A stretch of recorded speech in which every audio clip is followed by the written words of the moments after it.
अभी एक हफ्ता नहीं हुआ, एक साहब मुलाकात करने के लिए आए। उसने अपने हालात सुनाते हुए कहा, जनाब मैं पहले ये था ईमान से महरूम,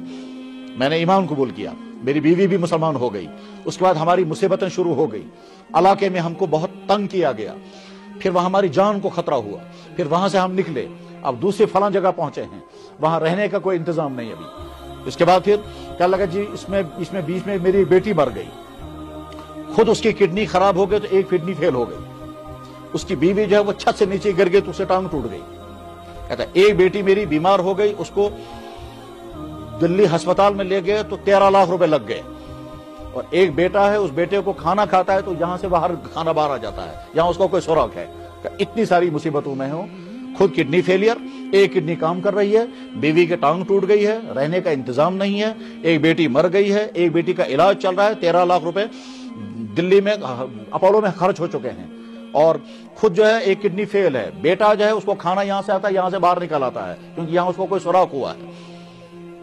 और इस हाल में भी कहता है मगर अल्लाह का शुक्र है ईमान है जी, कहते हैं अल्लाह का शुक्र ईमान है। इन मुश्किलात में मैंने कहा क्या पूछना चाहते हैं, क्या करने के लिए आए? कहने लगा कुछ नहीं, बस सिर्फ ये दुआ करें अल्लाह ताला ईमान पर बाकी रखे। साथ में कहता था मुझे ऑफर आ रहे हैं, वापस आ जाओ, ये सारी चीजें हल हो जाएंगी। उसमें अजीब ताना, उसने कहा जी ताना ये लगता है मुझे कि चूंकि तू मुसलमान बन गया इससे सारी मुसीबतें आई, तेरी बेटी भी मर गई, एक बेटी बीमार हो गई, दूसरा बेटा एबनॉर्मल है, तुझे किडनी फेल हो गई, बीवी की टांग टूट गई, रहने को मकान नहीं,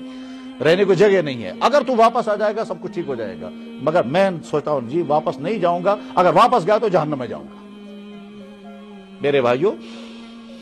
ईमान कबूल करने वाले इस तरह से जमे रहते हैं। अल्लाह ने हमको इन तमाम इम्तिहानों से बचाया, इसलिए अहद करके उठे इंशाअल्लाह